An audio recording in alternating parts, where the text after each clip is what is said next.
바삭바삭한 크래커스부.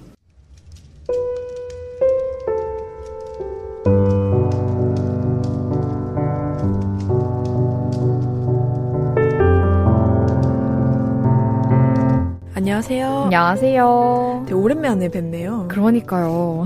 저희가 저번 주에 보친 편지들은 청취자분들이 잘 받으셨는지. 네, 받으셨다고 댓글 남겨주셨어요. 그러면 다행입니다. 저희 저번에 예고 드렸던 대로 피톤치드 이제 뿜뿜 나는 네. 주제를 가져왔는데 지연 작가님 저희 오늘의 주제 무엇이죠? 네, 오늘의 주제는 나무가 뿌리 내리는 시간입니다. 감각적이고 문학적인 제목이 아닐 수가 없네요. 맞습니다. 사실 나무를 저희가 지나가면서 많이 보기는 하지만 약간 스쳐 지나가잖아요. 그렇죠. 나무다. 그냥 뭐가 있네. 네. 정도로만 하고 지나가지만 나무가 울창한 곳에서 가면은 나무가 하나하나 보이는 경험들을 네. 되게 많이 해보셨을 것 같아요. 그렇죠. 그러면 저부터 책 소개를 해볼까요? 네. 사실 저는 이번 주제를 맞아서 나무가 등장하는 책이 아니라 나무가 떠오르는 책을 가지고 왔어요. 네. 바로 에그 2호 작가님이 쓰신 포토 에세이 보이스입니다. 제가 좋아하는 인디밴드의 구성원이신 작가님이신데요. 아마 스탠딩 에그라는 이름을 많이 들어보셨을 거예요. 네네. 그지만 작가님은 제가 하도 얘기하니까 들어보셨을 것 같고 네네. 주로 봄과 가을 등 4계절의 감성을 모두 갖고 있는 밴드인데요. 밴드에 대해서 조금만 더 설명을 드리자면 스탠딩 에그는 총 3명으로 에그 1, 에그 2, 에그 3호라는 이름으로 활동을 하고 있어요. 네. 모두가 작사 작곡을 하고 있고 에그 2호가 주요 보컬로 참여하고 있습니다. 대표곡으로는 한소연 가수와 함께한 넌 이별 난 아직, 그리고 햇살이 아파, 그리고 오래된 노래 리럴스타 등이 있습니다. 노래도 좋지만 뮤직비디오가 정말 명작들이라서 꼭 한 번씩 보셨으면 좋겠어요. 워낙 좋아하던 밴드여서 관심이 많았는데 에그 2호가 책을 내셨다고 듣자마자 바로 서점에 달려갔던 기억이 납니다. 네네.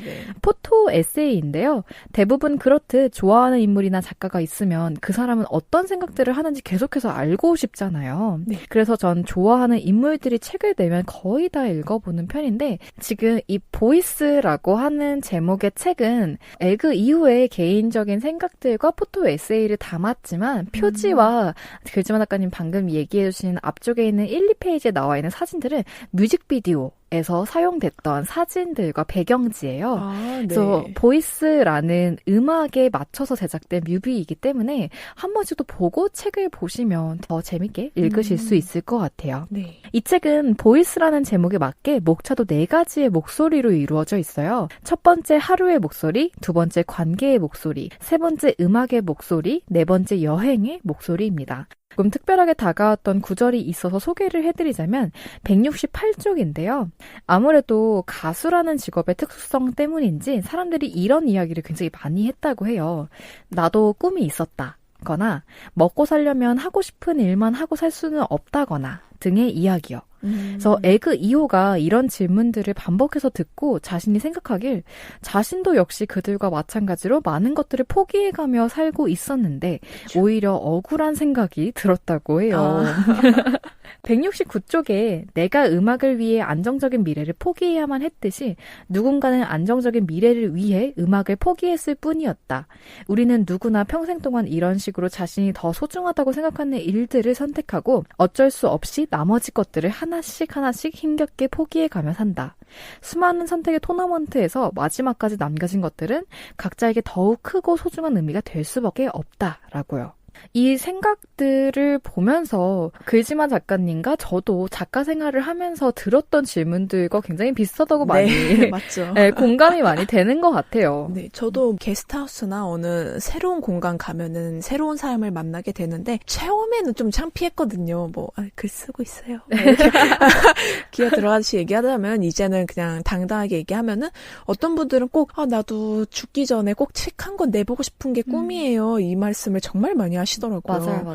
그래서 그 책 한 권을 만드는 거가 약간 이 작가님이 들으신 음악 하나 혹은 앨범 하나 만드는 거에 대한 꿈이 정말 많은 사람이 갖고 있구나 매번 느끼게 되는 것 같아요. 맞습니다. 근데 그런 후회를 가끔 하시는 분들이 있어요. 네. 나는 음악을 하고 싶었는데 못했어. 나는 지금 하고 있는 일을 할 수밖에 없었어. 나는 실패자야. 약간 이런 아이고. 식의 이야기나 하시는 분들이 생각보다 제 주변에는 몇 분 계셨었어요. 근데 네. 저는 그분들한테 항상 이야기를 드렸던 게 좋아하는 걸 하지 않았다고 해서 실패한 삶이 아니라고 꼭 그쵸. 얘기를 드리고 싶은 게 우리는 상황에 맞는 선택을 했을 뿐이에요. 그게 나중에 또 기회가 된다면 내가 또 기회를 만들 수 있는 상황을 만든다면 또 그쵸. 하실 수도 있는 거니까 그리고 그 기회가 왔을 때 다시 놓치지 않고 잡는 것도 용기 아닐까요? 그죠. 그리고 또 그때 가서는 내가 또 좋아했다고 생각했는데 막상 해보면은 아니었을 수도 있거든요. 그럴 수 있죠. 네.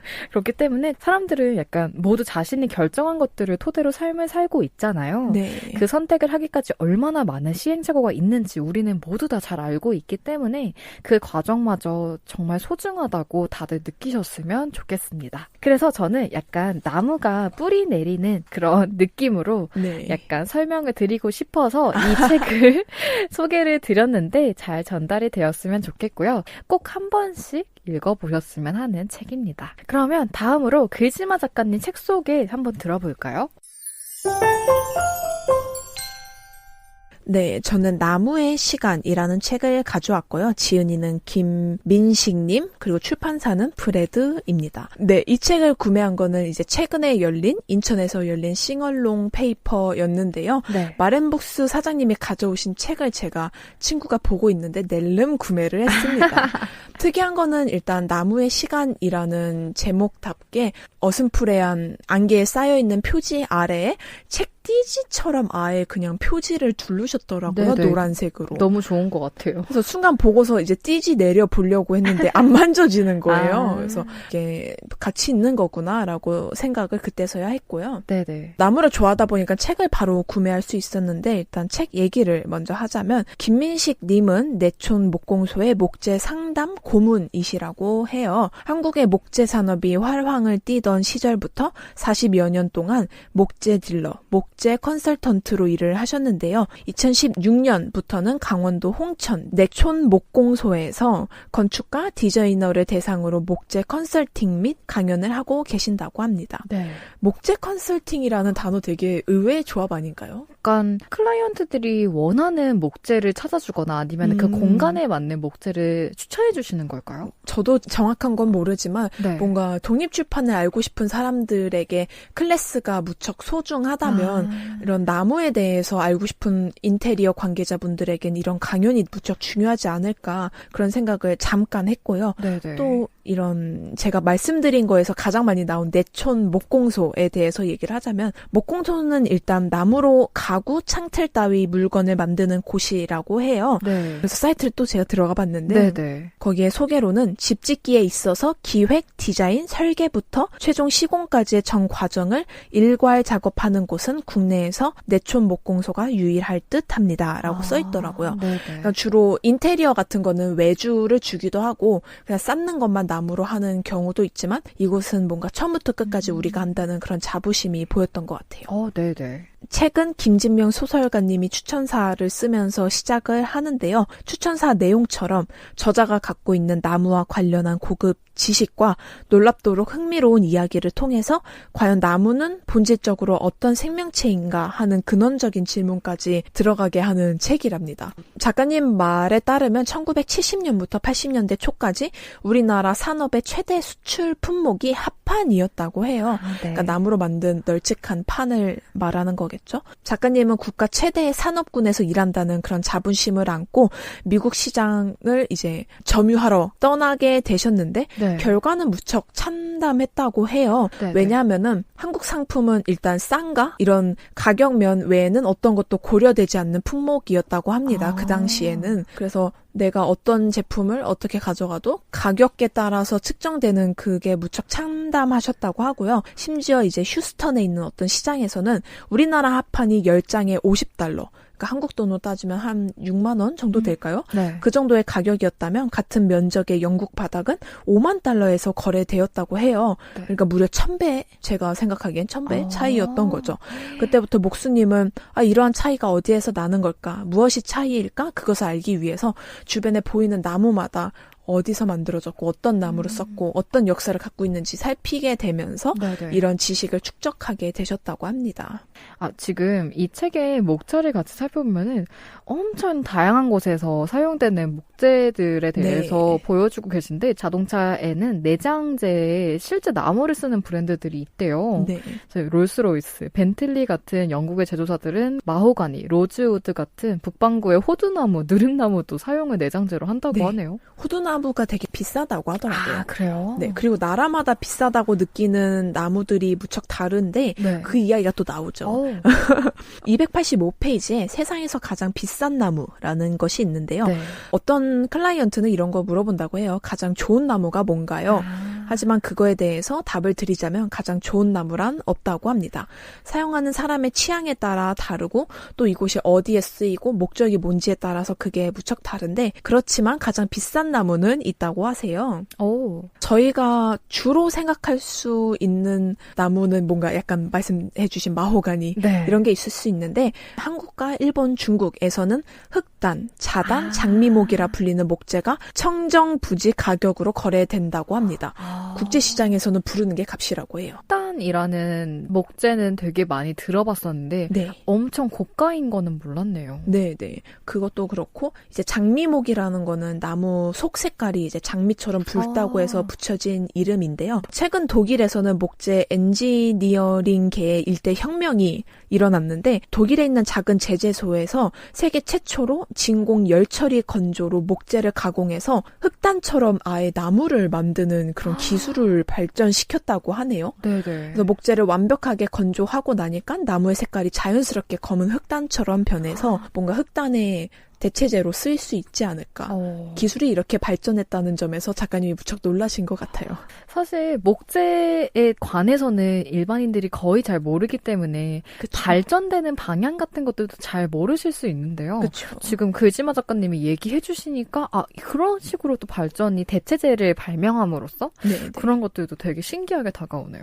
그리고 또 마지막으로 이제 글 쓰는 사람으로서 뭔가 느낀 점이 많았던 파트를 말씀을 드리자면 311페이지 에 나오는데요. 소설의 나무들이라는 제목입니다. 여기에서는 이제 소설에 등장하는 나무에 대한 이야기가 나오는데요. 막상 소설 제목이 나무를 담고 있지만 소설에는 나무를 1도 찾아볼 수 없었다라는 슬픈 소식인데요. 조금만 읽어볼게요. 우리 시대의 인기 작가 무라카미 하루키의 소설은 또 어떤가? 먹는 메뉴를 그렇게 세세히 묘사하면서 배경을 설명하며 나무를 언급한 적이 있던가? 그의 소설 노르웨이의 숲은 비틀즈의 팝송에서 빌려온 제목이다. 국내에서는 한때 책 제목을 상실의 시대로 바꾸어 장안의 종이값을 올렸는데 나 같으면 사지 않았을 제목이다. 나는 노르웨이 숲을 샀다. 책 제목만을 보고 기대를 품었지만 책 속에는 나무를 언급한 대목이 없었다. 가만히 보면 이렇게 쿨한 문체로 일관하는 작가들은 고즈넉하게 나무, 들꽃, 새 이름은 아예 쓰지 않는 것 같다.